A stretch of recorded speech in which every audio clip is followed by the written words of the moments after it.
By listening to this podcast, you agree to not use this podcast as medical advice to treat any medical condition in yourself or others, including, but not limited to, patients that you are treating. Consult your own physician for any medical issues that you may be having. This entire disclaimer also applies to any guests or contributors to the podcast. Under no circumstances shall any guests or contributors to the podcast or any employees, associates, or affiliates of the Neuroendocrine Cancer Awareness Network be responsible for damages arising from use of this podcast.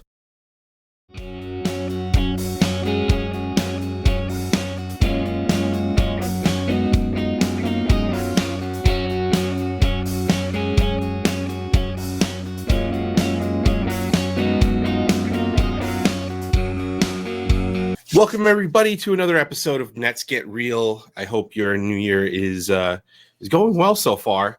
We're happy to be back into the swing of things. And not only are we going back into all of the podcasts every other week, but we also have a monthly live stream Q&A. We've been getting doctors to come in on every second Saturday.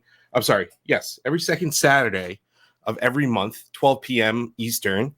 And we let you guys text in questions. So if you want more information on that, go ahead over to netcancerawareness.org or any of our social medias at netcanceraware. Also, don't forget March and April, we have more conferences coming up, more in-person conferences in March. On March 11th, we'll be going to Silver Springs, Maryland, and April 15th, we'll be in Omaha, Nebraska. So all that information is up on netcancerawareness.org. And today we are going to have an oncologist from the University of Illinois Cancer Center, Dr. Shika Jane. And she's going to be talking to us about cardiac complications from neuroendocrine tumors. So without further ado, how are you, Dr. Jane? I'm great. How are you? Thanks so much for having me. No, thank you for coming on. I appreciate your time. And I know you've got a little bit of chaos going around in the house. So I appreciate you coming on. Yeah, construction is always a disaster when it comes to home ownership, but we'll make it work. Hopefully you don't hear any banging in the background. Yeah, and you've done really well with your background. It's great. So everybody watching on the NCAN YouTube page, this was a makeshift thing, and it looks great. Thank you very much. I appreciate it. So quick question. Tell us a little bit about yourself and your practice and how long you've been practicing for. Yeah, so I'm an associate professor of medicine at the University of Illinois Cancer Center in Chicago. I'm a GI medical oncologist, and I subspecialize in neuroendocrine tumors. So I see a lot of neuroendocrine cancer patients. I've been doing this, you're going to age me. I've been doing this now for, I started practicing in 2015. So how many years is that? 8 years now. Yep. And I love what I do. I mean, I feel blessed to have been able to do this for as long as I have so far. And I think patients in the neuroendocrine community are incredible individuals. I've met so many people who inspire me on many different levels. So I'm honored to be able to do this in my life and in my career. That's awesome. So what actually got you into becoming a NET specialist? You know, it's interesting. I never saw this as what I was going to be doing. I really did not think neuroendocrine was where I was going. But there was one patient in particular who really set me on this path. When I met this woman, she was having all sorts of symptoms. She was miserable, and she was like, I'm just existing, and I have this tumor, and I'm miserable, and I don't know what to do. And we started her treatments, and 3 years later, she said, Dr. Jane, you've gotten me to the point where I'm not existing. I'm actually living and thriving and enjoying my life. And to me, it was such a powerful statement where she came to me and she was miserable and having major symptoms and felt like at a loss and felt like she didn't want to live anymore because she was so miserable. And we got her from a point of just existing and doing her day to day to living and thriving with active metastatic neuroendocrine tumors. And I think, to me, that one patient really showed me how much of a difference being on the right treatment plan could be, getting the right input could be. And since then, I've seen patients, some patients are curable, some patients are not, some patients are palliative, some patients are living with hormone therapy for years. And it's just such a wide variety of types of patient care I'm able to deliver. That's really, for me, the reason why I love this community and love treating these patients. That's great. That's great. Now, what I like to ask doctors is because a lot of people they just go to a doctor and then they say, okay, whatever you say, doctor, whatever, and then they just do it. So why is it so important, especially with neuroendocrine, for patients to be involved with their treatment plan? Yeah, I have the patients who come to me and they're like, you're the doctor, just tell me what to do. And that's fine. There's some patients who prefer to be treated that way. The thing that I think that's so important with neuroendocrine tumors especially is it's not as common as, lung cancer or colon cancer. And so there are many people who just have never seen patients with NETs. Patients who come and they see a doctor who may have learned about it in medical school, but hasn't actually treated a patient. And so I think it's really important as patients, if you have access to the information, if you're able to do some reading, to educate yourself as well, because you may end up knowing more than your doctor. At the beginning of my career, when I just started seeing neuroendocrine patients, I literally had patients who came in with binders of information and they were like, I am the expert, I'm going to teach you. And I appreciated it because I learned so much from those patients who had been dealing with this for so many years and came in with all of this knowledge and personal experience going through the process. So I think if you're able to, if you have the ability to do any reading on your own, I think it's really powerful and it can help you and your physician really work as a team to help you get to a point where your symptoms are well controlled. That's great. That's great. Now, in regards to getting proper care, what do you think is the most important decision a patient can make? I think it's really reasonable for you to ask your treating physician, how many patients have you taken care of with neuroendocrine? If you don't feel like they've seen enough, or if you feel like, they're not as comfortable, it's totally reasonable to get a second opinion at, for example, an academic center.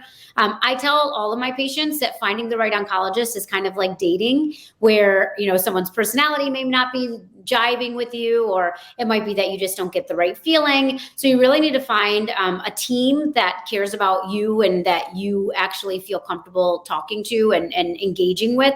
So I think that the most important thing is, one, finding somebody you're comfortable with, but also, especially for NETs and for neuroendocrine cancers, to make sure that you have somebody who is up to date on the data, who has taken care of patients like you before. And if not, it's totally reasonable to ask for a second opinion. We don't get insulted. I don't get insulted when patients go for second opinions.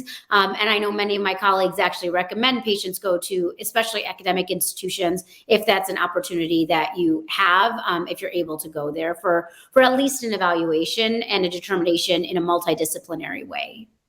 Yeah. Well, we funny enough, the last episode, I was talking to Dr. Jason Starr, who was talking about how sometimes egos get hurt and stuff like that. But if a doctor's ego is getting hurt because you're getting a second opinion, you should definitely find in yourself a new doctor.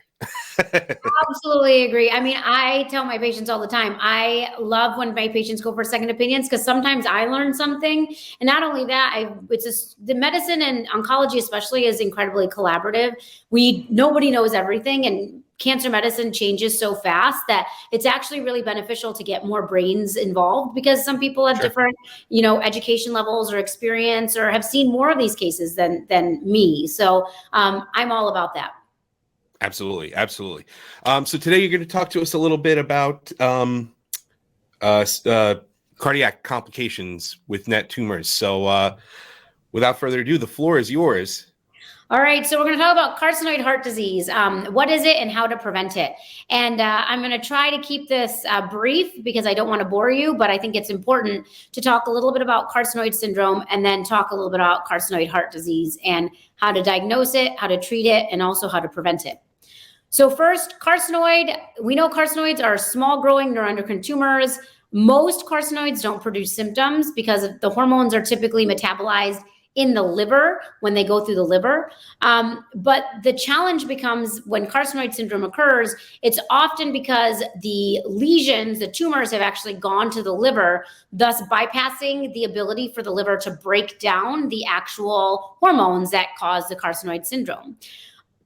When it comes to carcinoid syndrome, the things that we typically see is patients who have midgut carcinoids with mets in the retroperitoneum, which is back kind of near the kidney area. Those patients can sometimes present with carcinoid syndrome without metastatic disease. And symptoms that we often see in carcinoid syndrome are episodic flushing, diarrhea, heart palpitations. But one thing that we worry about is patients who present with right-sided valvular heart disease. So again, carcinoid syndrome, this picture is a pretty good depiction of the flushing that can happen in the face. You get really red. Cutaneous flushing, you can get a cough, wheezing, sometimes shortness of breath. You can get diarrhea, cramping, and then in the heart, you can develop this pulmonic and tricuspid valve thickening and stenosis and fibrosis of the endocardium. So essentially what that means is you can get some scarring in the heart, and we'll talk a little bit more about how that happens and what that means for you as a patient. So before we get any further, you need to understand a little bit about how the heart works. So when we talk about the heart and how the heart works, the aorta is the main blood vessel that provides blood supply to the rest of the body. The pulmonary artery is what provides blood supply to the lungs. The pulmonary artery is from the right side of the heart, and the aorta is from the left side of the heart. Now, what happens is the superior vena cava is a blood vessel that brings blood that brings blood into the heart that then goes to the left side of the heart. This can get very complicated and confusing, and this picture that I'm showing hopefully depicts it a little bit. But what happens is when blood comes in from the superior vena cava, that blood is coming from the lungs. So that blood from the lungs has oxygen in it because it's gotten oxygen from the lungs. It then goes to the right heart, goes to the left heart, and then that is how it gets to the rest of the body. Now, what happens is in heart failure, you have issues with blood getting into the heart. And so we will talk a little bit about how heart failure can actually impact you symptomatically. But the other thing that's really important to remember, if you can see here in the right side of the heart, you've got the tricuspid valve here, and in the left side of the heart, you've got the mitral valve. So those valves are really important when it comes to moving blood from the top of the heart to the bottom of the heart, which then goes to the rest of the body. So that will come into play when we talk a little bit about how heart failure occurs in carcinoid patients. So what is carcinoid heart disease? Well, carcinoid heart disease is when the heart is impacted in patients who have typically advanced neuroendocrine tumors. And again, it usually involves the right side of the heart valves, and it can eventually lead to right heart failure. So if you look here, in people who don't have carcinoid heart disease, people who don't have neuroendocrine tumors, usually the most common type of heart failure we see is left-sided heart failure. And what happens is that the body loses its ability to pump blood to the entire body. So as I said, the left side of the heart is pumping blood to the rest of the body, and that blood has been oxygenated in the lungs. When you have left-sided heart failure, you have a backup and the blood does not get to the rest of your body. Right-sided heart failure is different because that occurs when the heart loses its ability to move the oxygen-depleted blood to the lungs to pick up new oxygen. So that's most often due to left-sided heart failure, but in patients with carcinoid heart disease, it actually is due to the carcinoid itself.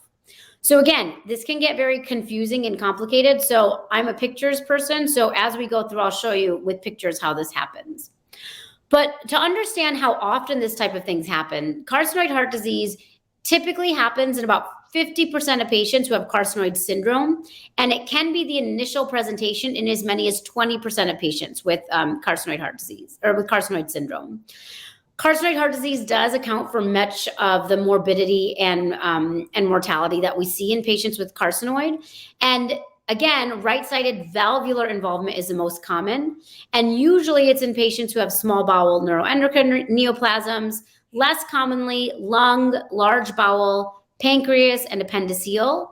Ovarian, we rarely see it. And same thing with unknown primary, about 18% of patients. People who are at risk for developing heart disease from carcinoid, typically patients who have a high BNP. That's a really good biomarker for screening patients who have carcinoid syndrome to see how high of risk they are for developing carcinoid heart disease. If you have a 24-hour urinary 5-HIAA level over 300 per 24 hours, that's another useful marker to identify those at risk. And typically, when we look at patients who have carcinoid heart disease, we see plaque-like deposits composed of smooth muscle cells, extracellular matrix, and overlying endothelial layer, which again kind of equates to a type of scarring that we see in the heart, which can then lead to valve dysfunction. So this is a picture again of the heart. You can see this is the right side of the heart. Here's the tricuspid valve. And this is where you see right here some of these carcinoid plaques. And what happens is the valve, the tricuspid valve, is supposed to open, let blood through, and then close to prevent blood from going back upwards. Unfortunately, when you have this type of carcinoid plaque, what happens is the valve opens and it oftentimes is not able to prevent blood from going backwards. And so you have a valve that's not functioning as well as you would like it to function. So the causes and risk factors of carcinoid heart disease, as I mentioned, about 19 to 60%. So there's a very wide range of patients who are affected by carcinoid syndrome develop this disease. And it's thought that it's due to serotonin that induces fibrosis in the valves of the right heart. Especially this occurs in the tricuspid valve. Symptoms, sometimes patients who develop carcinoid heart disease may not have any symptoms at all, or they could present with feeling tired, shortness of breath, swelling like edema, or ascites, which is fluid in the abdominal cavity. So for some reason, this is showing up like this, but we will go with it. So with neuroendocrine tumors, what do you do to screen for carcinoid heart disease? Every 6 months, we typically recommend that patients get a BNP level checked. If your BNP is less than 260, then you're at lower risk for developing carcinoid heart disease. If your BNP is over 260, then it is possible you're having clinical presentations of heart disease, and it's then recommended that you get an echocardiogram. If the echocardiogram is normal, then you go back to the every 6 month assessment. However, if the echocardiogram is abnormal, then it's really important that we get a cardiologist involved. Sometimes we utilize cardiac MRIs. The slide behind that for some reason is not showing up here properly. Sometimes we recommend MRIs, and MRIs can be very useful to assess for carcinoid or neuroendocrine tumors that have actually metastasized to the heart. And that can actually be a way that we identify metastatic carcinoid. In that case, if the carcinoid itself has moved to the heart, there is a possibility that you could end up with left-sided heart failure if the tumor is on the left side of the heart. So the pathogenesis of the fibrosis in the carcinoid heart disease, it's not very well understood, but it's thought that it's due to the effect of the neuropeptides like serotonin and the growth factors in the bloodstream. And so the thought is that this chronic exposure to the excessive circulating hormones is a likely contributing factor to the fibrosis that we see. And then this fibrosis especially affects the right side of the heart, which then results in tricuspid inefficiency, and it can also result in pulmonary stenosis. So if you look at this picture down here, it's showing neuroendocrine tumor cells releasing the hormonal agents that I mentioned and other bioactive substances. Typically what happens is it's broken down in the liver and you end up getting rid of it in the urine and you don't have any symptoms of carcinoid syndrome. Unfortunately, again, when the tumors are able to bypass the liver, that's when we start seeing things like carcinoid syndrome and carcinoid heart disease. So this is another example of how right-sided heart failure works. So when you have the tricuspid valve not working, when you have right-sided heart failure, what ends up happening is, if you look here, you've got the blood backs up into the liver. So you end up with enlarged liver. Blood backs up into the kidneys. And so you end up with kidney failure. Blood backs up into the legs. So you end up with swelling in your legs, swelling in the abdomen with fluid. You end up with blood vessel congestion. Basically, what's happening is if the right heart is not able to pump blood, if it's not able to pump the blood into the lungs in order to get oxygen into the lungs, then everything is backed up and the entire body ends up with blood flow backups. So what are the symptoms we see then with this right-sided heart failure? Fatigue, peripheral venous pressure, you get an enlarged liver and spleen, you can end up with anorexia, GI distress, weight gain, and all of this can be due to the fact that you've got blood flow backing up into the body when the blood's supposed to be going forward into the heart. So what do you do for patients with carcinoid heart disease? How do you treat them? Well, you want to prevent progression by controlling the carcinoid syndrome, decreasing hormone production, and also decreasing tumor growth. Typically, the medical therapy is limited to symptom control. You can do valve surgery for carcinoid heart disease, but typically we only do that for patients who are symptomatic, who have controlled carcinoid syndrome. Ways that you can control the hormones, we know about octreotide, that's been around since the 80s, and lanreotide are both very effective ways to control the amount of hormone that's released. A newer drug that's come out recently is telitrestat, which is utilized to block the conversion of tryptophan into 5-HIAA. And that actually has been shown to have some benefit when it comes to controlling carcinoid syndrome, as well as theoretically preventing carcinoid heart disease. So how do you manage these patients? After you've established a diagnosis, the next thing you need to do is, again, you need to control the hormones. You need to make sure you don't have high levels of somatostatin analogs circulating in the bloodstream. If somebody has mild carcinoid heart disease, again, you do every 6-month clinical assessments and echocardiograms. As long as they're not having symptoms or progression, you just keep monitoring. If they start developing symptoms of heart disease, you need to medically manage. If they have moderate to severe heart disease, you need to increase the amount of time you're getting the echo to every 3 months. And if they develop severe symptoms, then you need to assess primary neuroendocrine tumor disease status and evaluate whether a surgical intervention is necessary. So patients who are refractory to these somatostatin analogs like octreotide and lanreotide, you can sometimes increase the dose to off-label doses. You can add the telitrestat, like I mentioned. You can think about PRRT therapy. And in some cases, we sometimes consider interferon alpha. We don't recommend drugs like everolimus or pasireotide for patients like this. And cape-tem or capecitabine and temozolomide, it can be really useful for debulking, especially in patients who are pancreatic and lung neuroendocrine tumors. And it can also be pretty useful in well-differentiated small bowel nets that have a higher Ki67.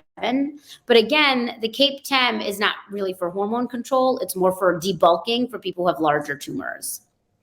For the dosing that you utilize for the somatostatin analogs, if you're really focused on hormone control, start with a shorter acting drug and then overlap with a long acting. So you can start with short acting 100 to 600 mics per day, given over 2 to 4 times a day. And the long acting, I typically start with octreotide 20 to 30 monthly or lanreotide 120 monthly. And then you can titrate it as needed for symptom control. And then for tumor control, you don't actually need to do an overlap with the short acting unless it's a functional tumor. So it's causing symptoms and producing a lot of hormones. Again, standard treatment dosing, octreotide 30 monthly or a lanreotide 120 monthly. And there isn't really a lot of data that supports going off label and going above the standard of dose for somatostatin analogs if you're just doing it for tumor control as opposed to for hormone control. So when you're talking about controlling tumor growth, again, this is a really great diagram of how to go about managing these patients. So if they're poorly differentiated, you're not going to be as worried about carcinoid heart disease unless they have tumors in the heart itself, because these are typically less functional tumors. So those patients typically will need to get chemotherapy like a doublet, like cisplatin and etoposide. But again, if patients have more extensive, well-differentiated disease, if they're symptomatic, especially especially. You can give widespread systemic treatment that we've already discussed. If it's liver dominant disease, sometimes these patients benefit from TACE and radioembolization. And again, the reason I'm focusing on controlling their disease is because when you have unregulated somatostatin or other hormones, you put yourself at higher risk for developing this right-sided heart failure from carcinoid syndrome. It's really important that any patient who's treated for these types of complications are involved in a multidisciplinary approach. So it could include everybody from medical oncology to surgery to endocrinology to pathology to nuclear medicine. As you can see, there's a lot of different brilliant minds that discuss and get involved to make sure these patients are well managed. Especially for those who develop cardiology complications, the cardiologists are your best friends because they can really manage the symptoms of hormone excess like hypotension, hypertension, and valvular disease. They can also help along with our cardiovascular surgeon colleagues when it comes to metastatic disease in the heart and how to manage that, whether surgical options are necessary. And they can also talk to you about the fact that there can be complications from drugs like bradycardia or a low heart rate from somatostatin analogs and reduced ejection fraction from TKIs. So having a good relationship between the medical oncologist and the cardiologist are really important. So is there a role for telitrestatin in carcinoid heart disease? There's a trial going on. There's a trial that was presented at the European Neuroendocrine Tumor Society in 2016, the TELESTARS trial. 2 patients with carcinoid heart disease were in this trial, and one showed recurrent carcinoid valve disease on the tricuspid and pulmonic bioprosthetic tissue replaced valves, and one demonstrated carcinoid valve disease on the native tricuspid and pulmonic valves. So there's a thought from this study and from future studies that telitrestat may actually provide some benefit in these patients. This trial that's currently ongoing is a randomized phase 3 trial looking at telitrestat and somatostatin analogs versus placebo plus somatostatin analogs. And they're looking at the percent change in the BNP because remember, a higher BNP is a good predictor for whether you're going to be at high risk for developing heart disease in these patients. So I'll be really interested to see how this data matures. And I think that it's incredibly important to remember, again, that this is a very complex and complicated disease. So it's incredibly important to get all hands on deck and talk with multiple specialists, especially as complications may arise from developing carcinoid heart disease. But many people don't end up developing these complications, especially if their hormone levels are well controlled and their BNP is being closely monitored. Thank you. Thank you so much, Dr. Jane. That was really great. It was really great. Thank you for sharing all that information with us. Everybody, if you like what you hear here, please make sure that you go over to our YouTube page. You could see a number of different presentations from past conferences and live streams and virtual conferences. More about cardiac carcinoid. And please make sure that you give us a 5-star review. Make sure that you subscribe. You hit the bell so this way we can try and beat those algorithms so we can get a little bit more of this information out there. So once again, Dr. Jane, thank you so much for joining us, and everybody at home, thank you for joining us, and we'll see you next time on Let's Get Real. All right, and that's